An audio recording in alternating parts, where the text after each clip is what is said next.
Tenemos una comunicación telefónica con Jonathan Valdivieso, fundador del Observatorio del Derecho a la Ciudad y del movimiento La Ciudad Somos Quienes la Habitamos. A quien le damos la bienvenida. Hola Jonathan, ¿cómo estás? Hola Jonathan. ¿Qué tal? Buenas tardes. Los Claudio te saludan, Claudio Bevilacqua y Claudio Gallo. Bienvenido al aire del Paso Cambiado y muchas gracias por estar acá. No, por favor, gracias a ustedes. Hace un tiempo mi compañero que está acá al lado había traído una inquietud. Él trae muchas inquietudes, todos los programas e investigaciones y demás, y una de sus inquietudes era la calidad de los alimentos que llegaban a los comedores comunitarios de la ciudad de Buenos Aires y sobre todo a las escuelas, ¿no? Y haciendo hincapié mucho en esto de no solo la calidad en sí de la calidad, sino de la intención de alimentación que hay en la población de la ciudad de Buenos Aires. Vos tenés un trabajo hecho sobre eso, desde el observatorio, y quería que nos cuentes un poco cómo es tu inquietud, cómo estás viendo esta situación y visibilizar de alguna manera esta historia que es muy seria para nosotros los ciudadanos. Sí, hace un par de semanas comenzamos una campaña con respecto a empezar a visibilizar cuál es la situación del sistema de alimentación escolar en la ciudad de Buenos Aires, porque hace muchísimo tiempo, varios años, que las comunidades educativas, las cooperadoras vienen denunciando que la prestación de servicios no respeta los pliegos de licitación. Ajá. Que se otorga alimentación en mala calidad, se otorgan o se brindan a los niños y niñas alimentos ultraprocesados, que también está la complejidad del sistema de becas implementados en la ciudad, donde tanto los padres y madres de quienes necesiten beca como aquellos de quienes no necesiten beca tienen que completar un formulario engorroso, burocrático, sí, que no todas las familias terminan de completarlo, y eso genera de que lleguen menos raciones a las escuelas, ¿no? Hay escuelas que han llegado a tener más de 50 raciones menos, claro, de acuerdo a lo que debería corresponder a estudiantes de esa escuela. Sí. Entonces el cúmulo de situaciones ahora estalló porque el gobierno decidió iniciar un proceso de concesión nuevamente de servicio por 4 años. Sí. Repitiendo el pliego de forma idéntica justamente al contenido que se venía cuestionando años anteriores y sin internalizar o considerar ninguno de los reclamos que venían sosteniendo las comunidades educativas. Por ese motivo, en este contexto fue que surgió la campaña para evitar que el gobierno avance con estas concesiones, avance con sostener la prestación de servicio de forma idéntica a lo que venía sosteniendo, que está generando todos estos problemas. Claro. Y se decidió avanzar con la campaña con búsqueda de firmas para apoyar un proyecto de ley que se presentó de un bloque de legisladores en la legislatura y para apoyar la presentación de una acción judicial que se presentó la semana pasada solicitando que se frene la concesión, ya que toda política educativa deben necesariamente de forma obligatoria tener o contar con la participación de la ciudadanía. Claro. Y el sistema de alimentación escolar no es una política social, no es una política principalmente es una política dentro del marco de una organización educativa, ¿no? Entonces es una política educativa. Para nosotros la alimentación escolar debería ser una política de educación alimentaria, ¿no? Sí. El gobierno la suele interpretar más como si fuese una política focalizada, ¿no? Una política social para aquellos que no tienen dinero y no como un elemento esencial de la educación pública. Bueno, como elemento esencial de la educación pública tendría que haber convocado a las comunidades educativas y empezar a deliberar cuál sería la mejor forma de organizar el sistema, qué deberían contener los pliegos, avanzar hacia una desconcentración de la privatización para que no quede en manos de grandes empresas y pueda haber lugar para pequeñas pymes, cooperativas, asambleas, organizaciones de la economía popular o incluso cooperadoras que quieran brindar el servicio, ¿no? En la ciudad de Buenos Aires existen 4 escuelas que las cooperadoras son las que dan el servicio y son las que mejor calidad de alimentación dan a los estudiantes con el mismo presupuesto que las empresas, ¿no? Eso también es importante recalcar.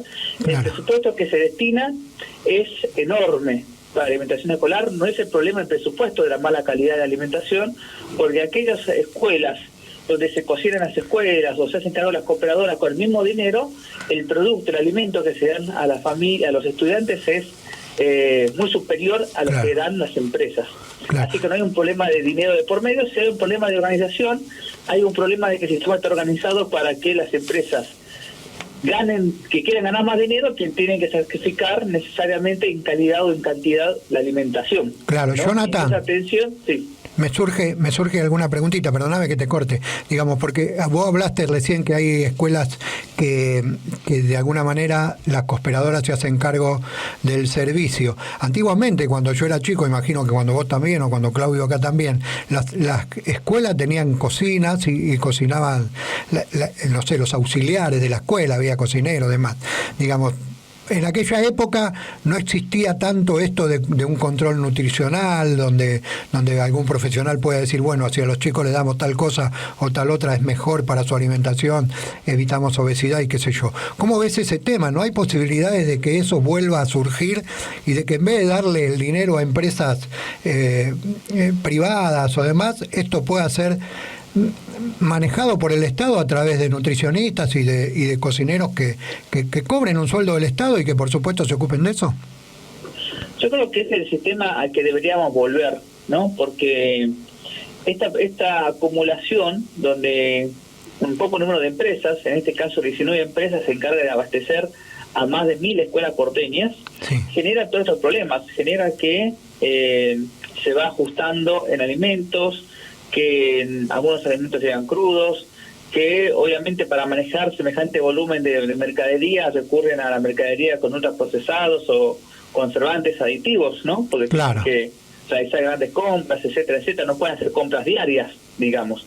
Claro. Entonces, todas esas cuestiones que genera cómo está organizado el sistema se solucionarían en gran parte si se vuelve a la situación de que se cocinen en las escuelas y que sean pequeños colectivos, ya sean cooperativas, pymes, organizaciones de economía social o cooperadoras, sí, las que se encarguen de la alimentación en cada escuela, como era antes, ¿no? Sí. Ahora llegamos a la ironía donde se construyen escuelas sin el espacio del comedor, claro, ¿no? Que debería ser algo esencial en las escuelas de doble jornada, principalmente. Bueno, esa es la situación que estamos planteando que se debería rediscutir. Bien. Obviamente no se puede hacer un cambio de un día para el otro, porque este sistema ya viene hace 30 años, pero sí se puede empezar a transicionar, se puede empezar a discutir los pliegos, se puede empezar a discutir en qué escuelas se puede volver a cocinar, quiénes se pueden hacer cargo de esa cocina. En la Ciudad de Buenos Aires se votó hace poco una ley de promoción de la economía social, y esa ley, por ejemplo, no la vemos reflejada, ¿no? Que sería una buena oportunidad del Estado para promocionar, impulsar la economía social, que esos en pequeñas empresas o cooperativas se puedan encargar de la alimentación en las escuelas públicas, ¿no? Como parte del marco del programa de economía social. Claro. Y otra cuestión muy grave es que a nivel nacional se aprobó la ley de etiquetado frontal, y esa ley tampoco fue considerada en estos pliegos que se aprobaron con posterioridad a la sanción de esta ley. Y esa ley lo que viene a prohibir es justamente que se entreguen alimentos que tengan alguna de las etiquetas, ¿no? De que tiene una cantidad que puede dañar a la salud, principalmente a la niñez con relación al azúcar, las grasas, etcétera, etcétera. Bueno, los alimentos que tengan etiquetas a futuro va a ser prohibido que las concesionarias puedan brindar en los colegios, y eso tampoco fue tenido en cuenta en estos pliegos, ¿no? Lo cual va a generar que cuando esta ley se empiece a implementar una redeterminación de precios, una nueva renegociación, cuando eso se debería haber considerado actualmente al momento de lanzar la licitación. Claro. Bien, ¿cómo hace la gente que quiera inquietarse y sumarse a esta campaña? ¿Cómo hace la gente para inscribirse en la campaña o colaborar o poner su firma? Sí, se puede contactar con el Observatorio del Derecho a la Ciudad, donde sí, podemos ahí guiar a las páginas y a los materiales que tenemos de la campaña. Vamos a empezar en las próximas semanas a realizar visitas en las escuelas públicas, concientizando sobre la situación, sí, buscando apoyo también a través de firmas, y el próximo domingo realizamos un encuentro en el Parque Centenario, donde vamos a dar un taller sobre la comisión de comedores, que es una situación de control un tanto desconocida en las escuelas, pero en las escuelas debería haber una comisión de comedores integrada por directivos, integrantes de las cooperadoras, que tienen la facultad de poder controlar todos los días, si quieren, sí, la alimentación que llega a las escuelas, ¿no? No es claro. Porque ahí hay una cuestión de que el Estado delegó ese control en estas comisiones de comedores, que obviamente no las promociona. Con la campaña muchas escuelas empezaban a enterar de que existían esas comisiones o que podían existir y que tenían ese tipo de facultades.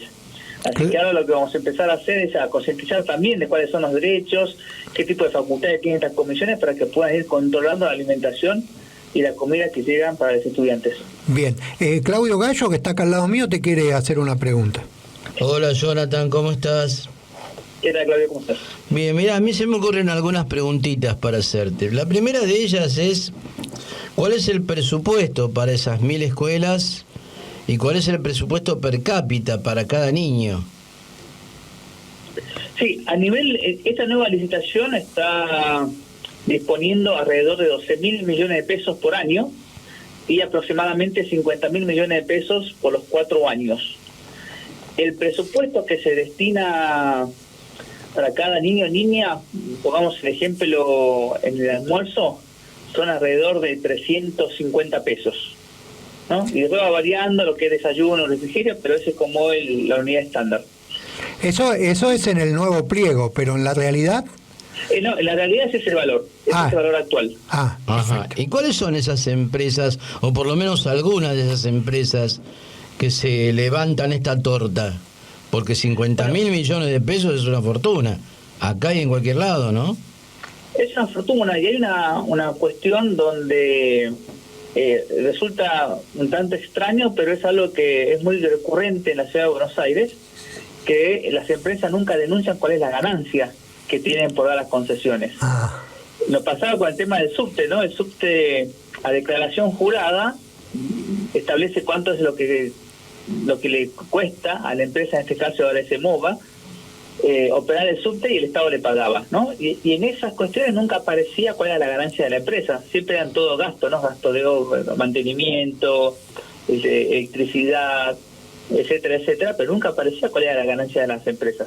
Bueno, en el caso de las concesionarias pasa lo mismo, uno ve la estructura de costos y te dicen el 35% de los gastos van para comprar los alimentos, el 50% para mano de obra, es decir, para las personas que cocinan o se encargan de atender a estudiantes, y un 15% para transporte y burocracia, ¿no? Cuestiones administrativas.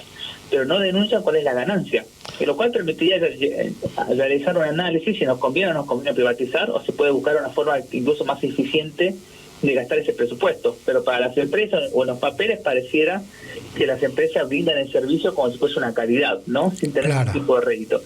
Y eso obviamente nos lleva a pensar que los precios están inflados, de cuánto gastan en alimentos, cuánto gastan en mano de obra y cuánto gastan en transporte, porque justamente la ganancia sale de allí, y como no hay una declaración de cuál es la ganancia que llevan las empresas, eso queda en absoluta arbitrariedad, ¿no? No, en los pliegos nos dicen, bueno, el 3% o el 5% puede ir en ganancia. Como no lo dice, justamente es lo que vemos, que el sistema permite que se ajusten alimentos en cantidad o en calidad para que las empresas ganen más, porque no está estipulado cuál es la ganancia que deberían tener como tope. Pero perdona que te interrumpa, pero hay algo en la República Argentina que se llama impuesto a las ganancias, y que supuestamente se da sobre las ganancias de cada empresa o de cada particular. Si estas empresas no declaran sus ganancias, ¿quiere decir que además son evasoras impositivas?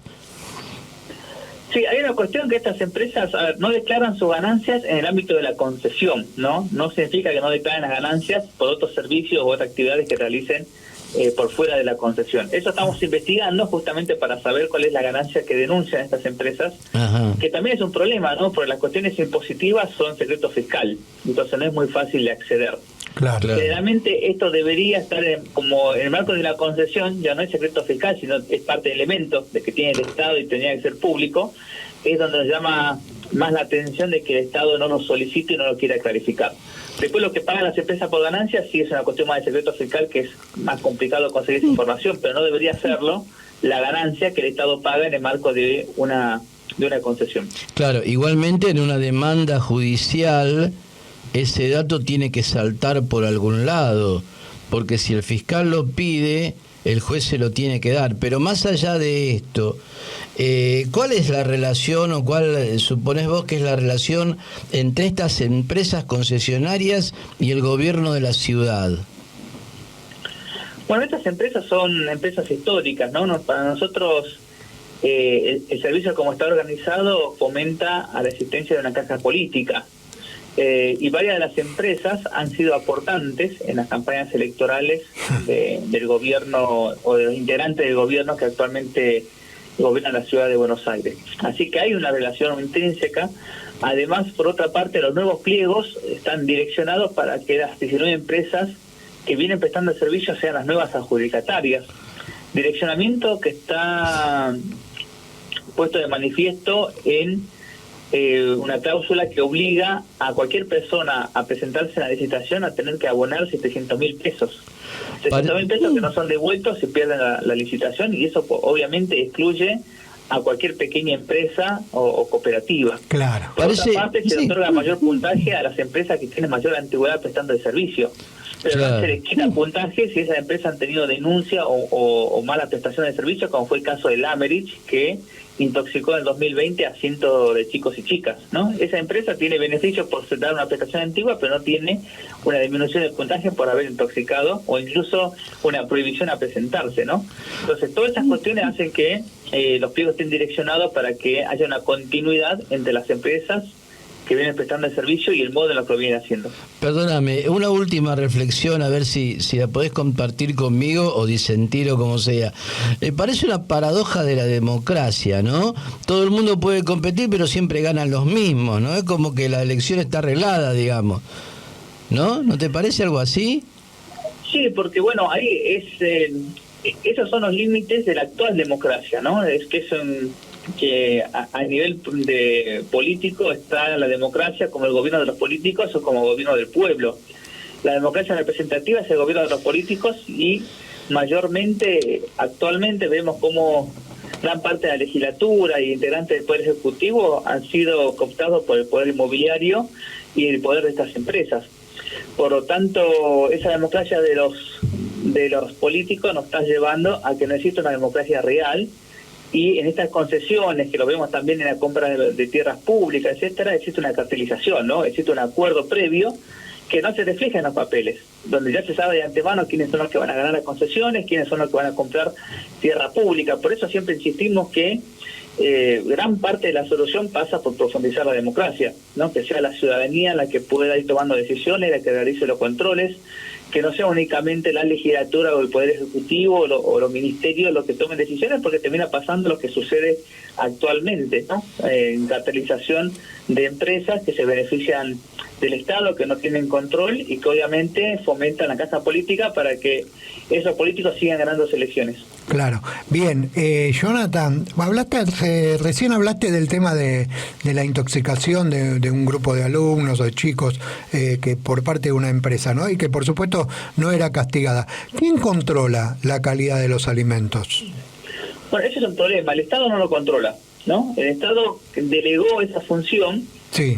En esta comisión de comedores, que está integrada por integrantes de cooperadoras, directivos, etcétera, claro, que cuando se organizan, cuando se enteran de que tienen esa facultad, por ejemplo, ahora vemos con la campaña donde había escuelas donde le dicen que no pueden entrar por el COVID, ¿no?